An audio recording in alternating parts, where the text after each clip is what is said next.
In the year 1200, the Holy Land stood at a crossroads. Only 12 years had passed since Salah ad-Din Yusuf ibn Ayyub, Saladin, had achieved the impossible, the recapture of Jerusalem, the city that had been in Christian hands for nearly a century. His victory at Hattin, his mercy toward the defeated, and his political wisdom had elevated him beyond the status of a warrior.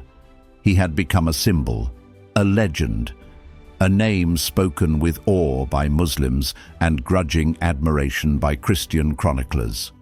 But by 1200, Saladin himself was gone, taken by fever in 1193. What remained was his legacy, and a world still shaped by the momentum he created. This is the story of what happened after Saladin, a story of wars he did not live to see, kingdoms he inspired, rivals who feared his shadow, and a legacy so powerful that it shaped the fate of the Middle East for generations. This is how Saladin's legacy shaped the battle for the Holy Land after 1200. When Saladin died, the Muslim world did not simply unite around his memory. His empire was large, diverse, and stitched together by his charisma and authority. Without him, it was like a great tent suddenly missing the pole that held it upright. Saladin's Ayyubid empire stretched from Egypt, Syria, northern Iraq, western Arabia, parts of Anatolia.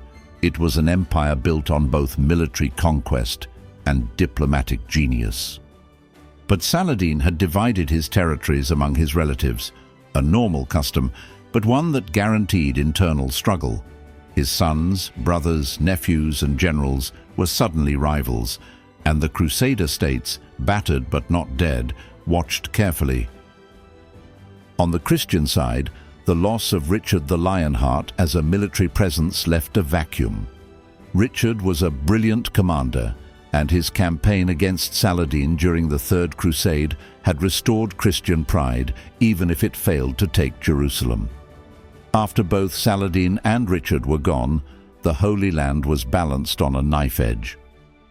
The question was simple: would Saladin's legacy strengthen the Muslim world or fracture it?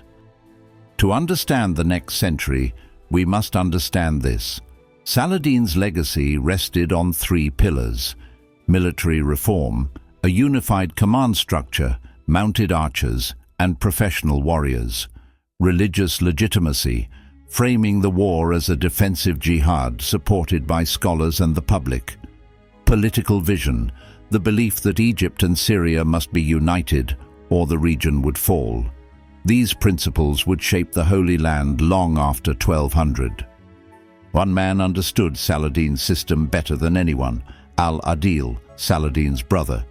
A master diplomat and experienced general, Al-Adil stepped in to prevent the Ayyubid state from collapsing under its own weight.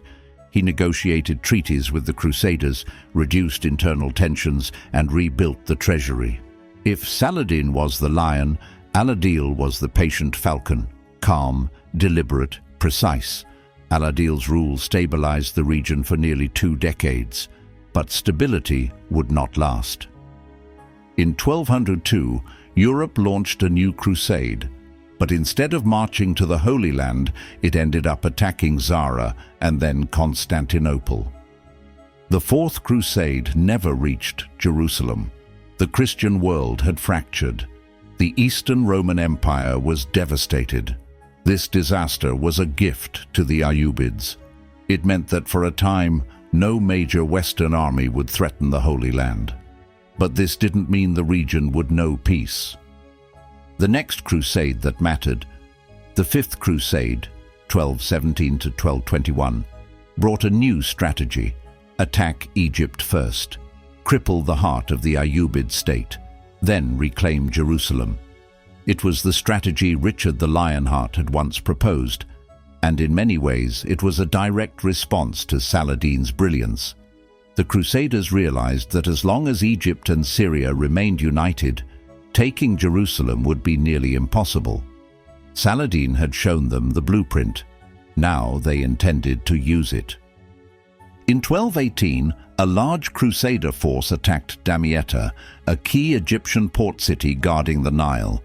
The Ayyubid ruler at that time was Al-Kamil, Saladin's nephew. This moment would test the very foundations of Saladin's legacy. Damietta did not fall easily. Egyptian engineers used fire ships to destroy crusader vessels. Ayyubid troops launched surprise night raids. The Nile's unpredictable floods shaped the battlefield. But the Crusaders were stubborn, and after a brutal siege, they captured the city. Egypt was in danger. With his back against the wall, Al-Kamil did something unexpected. He offered to trade Jerusalem to the Crusaders in exchange for their withdrawal from Egypt. This was directly inspired by Saladin's philosophy: Jerusalem is sacred, but Egypt is essential. The Crusaders refused, and that refusal doomed their campaign. As the Crusaders marched south toward Cairo, they were caught in the annual Nile flood. The river rose, the land became a swamp. Their supply lines collapsed. It was a total disaster. The Crusaders surrendered in 1221. Egypt remained secure. Saladin's legacy held firm. In 1228, the Holy Roman Emperor Frederick II arrived in the Middle East. He came almost alone, with no massive army, no fleets, and no legendary generals. Instead, he brought something different: diplomacy, logic, and a deep understanding of Saladin's world. The Ayyubid ruler in Jerusalem at this time was Al-Kamil, the same man who had defended Egypt during the Fifth Crusade. Al-Kamil admired scholars. Frederick admired scholars. The two rulers exchanged letters, gifts, and even philosophical texts years before Frederick arrived. They respected each other. So when Frederick reached the Holy Land, the two men negotiated, and in a move that shocked the world, Jerusalem was handed over peacefully. Because this too was part of Saladin's vision. Saladin had always understood that Jerusalem is symbolic, but the survival of the Muslim state required Egypt and Syria to remain strong. Al-Kamil faced threats from his own relatives. Securing peace with Frederick bought him time. It was a strategic move, one Saladin himself would have recognized. In 1229, Frederick II entered Jerusalem not as a conqueror, but as a negotiator. For the first time in history, a Crusader king took the city through words instead of war. But this peace would not last. While Crusaders and Ayyubids negotiated in the west, a disaster was rising in Central Asia. The Mongols. By the mid-13th century, they had crushed the Khwarezmian Empire, the Abbasid Caliphate, dozens of cities across Persia and Mesopotamia. Their armies were greater than anything Saladin had ever faced. Saladin's successors had preserved his legacy for decades, but by the 1240s, the cracks were widening. Family rivalries intensified. Military resources were strained. The Crusaders were taking advantage. The Mongols loomed at the gates of Syria. The world Saladin had shaped was beginning to break apart. A shockwave hit the Holy Land. In 1244, Khwarezmian mercenaries, fleeing the Mongols, stormed into Jerusalem and destroyed Christian control of the city. Jerusalem was back in Muslim hands, but it was chaos, not strategy. The Crusaders responded with a massive counterattack at the Battle of La Fourby, 1244. It was one of the most devastating defeats in Crusader history, even worse than Hattin. Saladin's military legacy, combined arms warfare, mobile cavalry, coordinated attacks, crushed the Crusader army. Jerusalem would never again be ruled by a Crusader king. Saladin had relied on a core elite, Mamluks, slave soldiers trained from childhood for war. These warriors were disciplined, loyal, and deadly. By the 1250s, the Mamluks overthrew the Ayyubids in Egypt, and this new Mamluk state would become the last and greatest defender of the Holy Land. Two Mamluk commanders, Qutuz and Baybars, stood against the Mongols. In 1260, at the Battle of Ain Jalut, they halted the Mongol advance for the first time in history. It was one of the most important military victories of the medieval era, and it was achieved through Saladin's military reforms, his network of fortifications, his emphasis on Egyptian-Syrian unity, his use of disciplined cavalry archers. The Mamluks carried Saladin's methods to new heights. Over the next 30 years, the Mamluks launched a relentless campaign. Antioch fell, 1268. Tripoli fell, 1289. Acre fell, 1291. And with Acre's fall, the Crusader states in the Holy Land were destroyed. The war that had begun in 1096 ended nearly 200 years later, and it ended under a system Saladin had created. So how did Saladin's legacy shape the battle for the Holy Land after 1200?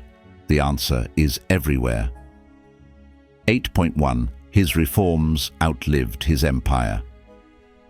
Though the Ayyubids eventually fell, Saladin's military system survived. Professional armies over feudal levies, Mamluk cavalry elite, unified command across Egypt and Syria, fortified cities, and strategic depth. These principles were used by the Mamluks to crush both Crusaders and Mongols. Saladin understood the fundamental rule of Middle Eastern geopolitics. Whoever controls Egypt and Syria controls the fate of the Levant. This truth guided Al-Adil al-Kamil, Frederick II, the Mamluks. Even the Ottomans, centuries later, Saladin didn't just win battles, he established a geopolitical blueprint. Saladin's reputation for chivalry, mercy, justice, honor haunted Crusader leaders. No Muslim leader had ever loomed so large in the European imagination. Even after his death, his name influenced diplomacy, negotiations, and morale. Because Saladin was so admired, Europe launched new crusades to finish what Richard started. Muslim rulers invoked his name to unite their people. Diplomats used his legacy to negotiate treaties. His legacy was a force neither side could escape. By 1300, a full century after his death, Saladin was still the most influential figure in the struggle for the Holy Land. His empire did not last, but his ideas did. His reforms became the backbone of the Mamluk military machine. His diplomacy shaped the Crusader response. His political vision determined the fate of Egypt, Syria, and Jerusalem. And the wars fought after 1200, the Fifth Crusade, Frederick's Crusade, the Mongol invasions, the final destruction of the Crusader states, were all battles fought in a world that Saladin had created. He had become more than a man, more than a ruler, more than a warrior. He had become a legacy that shaped the Holy Land long after he was gone.